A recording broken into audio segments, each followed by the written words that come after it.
What's the one thing an avoidant does that means the door is permanently closed? Avoidants have a reputation for coming back. Give them space, wait it out, and eventually they'll show up again. That's what everyone says anyway. But there's one thing an avoidant does that flips the script completely. When this happens, the waiting game is pointless. The space isn't temporary anymore. They're done. Here's what most people don't understand. There's a massive difference between an avoidant who's taking space and one who's mentally checked out. The problem is, both look exactly the same from the outside. Let me explain how this works. Think of an avoidance mind like they're always having an internal conversation about you. Most of the time, when they're having relationship problems, they're still on your side in their own head. They're finding excuses for why things went wrong. They're explaining away the bad moments. They're making reasons for why the relationship is worth keeping.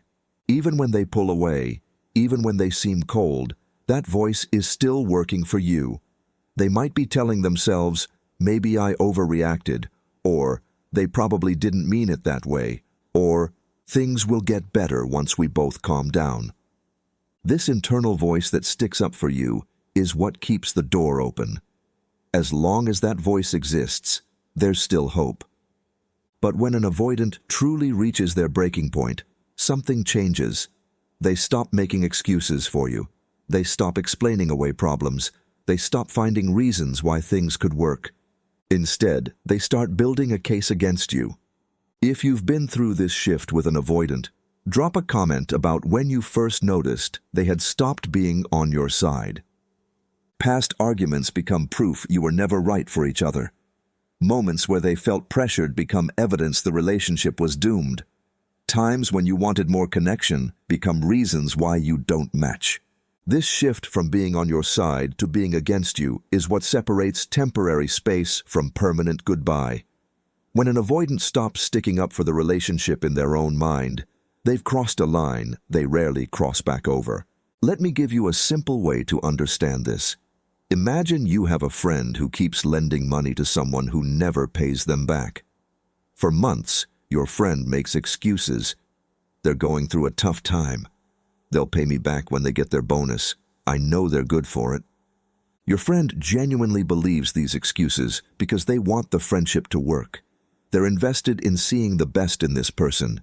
They keep finding new reasons to justify the behavior because giving up feels like admitting they were wrong about someone they cared about.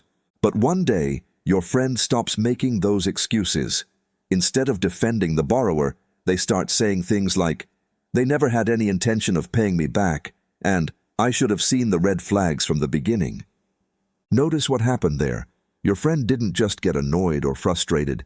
They fundamentally changed how they view the entire history of interactions. What used to be tough times is now never had any intention. What used to be temporary setback is now red flags I ignored. When that shift happens, your friend isn't lending any more money.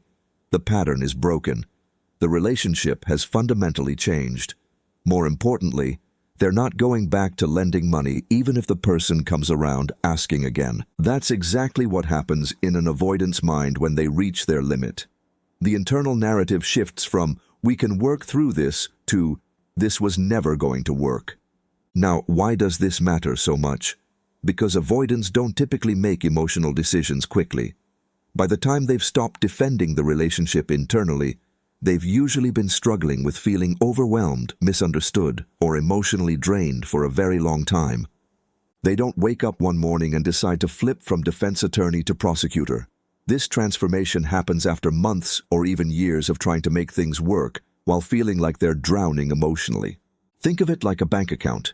Every time an avoidant feels emotionally overwhelmed, pressured to be more expressive than they're comfortable with, or misunderstood for their communication style, they make a withdrawal from their relationship tolerance account. For a while, they keep making deposits too. Good moments, genuine connection, hope that things will improve. These all add back to the account. As long as there's still a positive balance, they keep trying.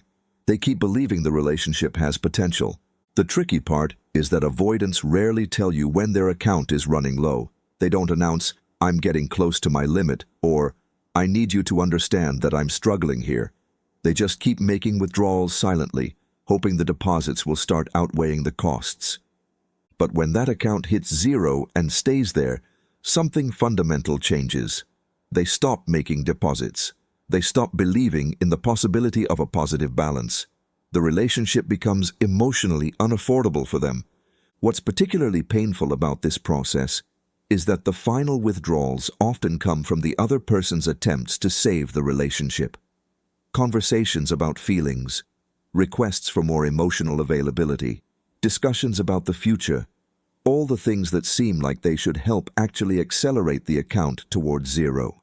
This creates a cruel cycle where the more you try to fix things, the faster they check out mentally. Not because they want to punish you, but because their emotional system is already maxed out and can't handle additional pressure to change or open up. This is why their withdrawal feels different when they've truly reached this point. They're not taking space to recharge their emotional batteries. They're protecting a decision they've already made to stop investing entirely. The behavior you see on the outside looks the same: distance, limited communication, apparent indifference. But the internal motivation is completely different. Before, they were managing overwhelming emotions while preserving the connection. Now, they're implementing a permanent boundary because they've concluded the connection is unsustainable. Here's what makes this particularly confusing for people who love avoidance. This shift often happens silently. Avoidants rarely announce, "I've stopped believing in this relationship," or "I'm no longer willing to work through our problems." Instead, the change becomes apparent only through their actions over time. The silence isn't intentional cruelty. Avoidants often struggle to articulate their emotional processes, even to themselves, let alone to others. They might not even realize they've crossed the line from taking space to mentally moved on until they're well past it. Also, admitting they've given up would require exactly the kind of vulnerable emotional conversation that overwhelmed them in the first place. It's easier for them to show their detachment through behavior than explain it through words that might invite discussion or negotiation they no longer have energy for.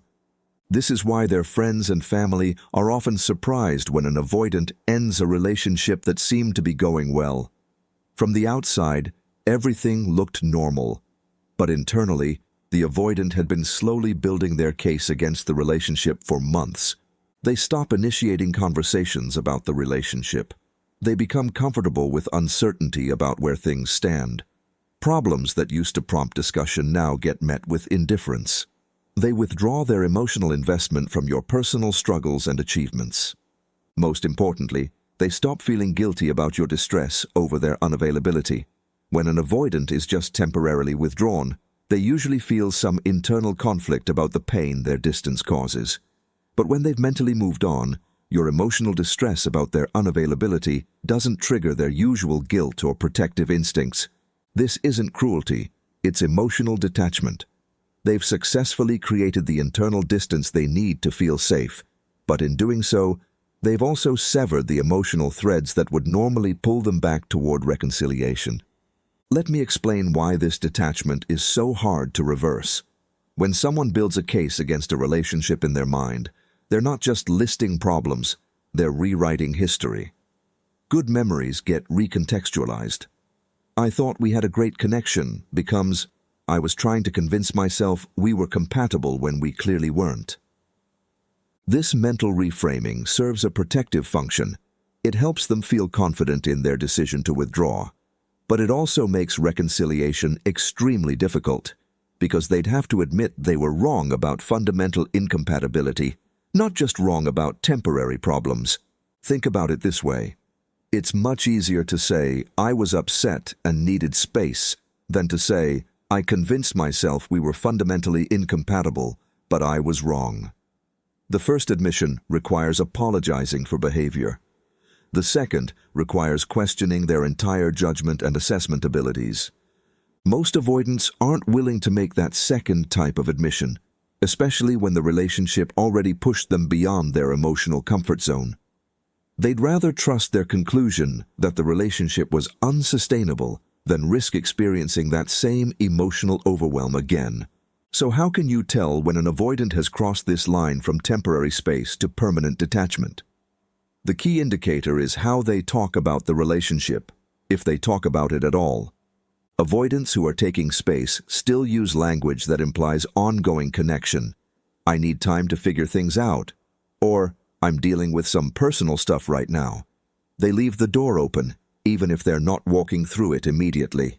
Avoidants who have mentally moved on speak in past tense. We had some good times, or it was intense while it lasted.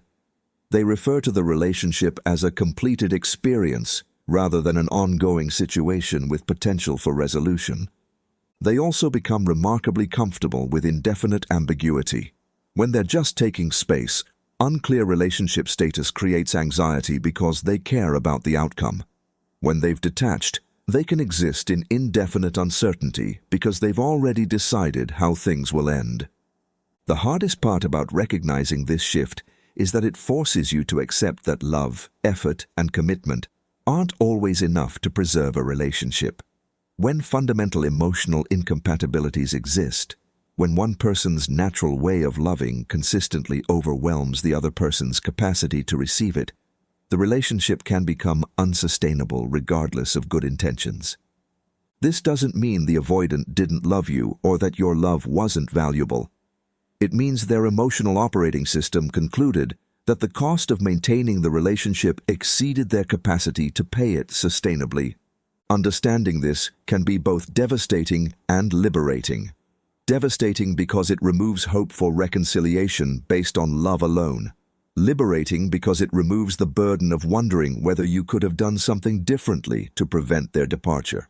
When an avoidant stops defending the relationship internally, they're communicating that their emotional resources have been depleted beyond recovery within that specific dynamic.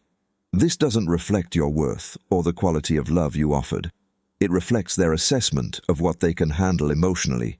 Very rarely, avoidants can rebuild their internal advocacy for a relationship after reaching this point.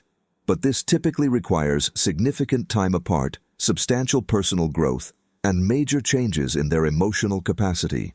Most importantly, it requires them to develop new skills for managing intimacy and vulnerability, rather than just missing the relationship. The bottom line is this: when an avoidant fires their internal defense attorney and becomes the prosecutor instead, they're not playing games or testing your dedication. They're protecting a decision they've made to preserve their emotional well-being. Recognizing this shift can save you months or years of hoping for reconciliation that isn't coming. It can help you understand that their detachment represents emotional self-preservation, not personal rejection. And it can free you to invest your energy in connections where your natural way of loving creates harmony instead of exhaustion. Have you experienced this kind of permanent shift from an avoidant? Let me know in the comments what made you realize they had mentally moved on for good. If this helped you understand the difference between temporary space and permanent detachment, like this video and subscribe for more insights about attachment patterns. Thanks for watching.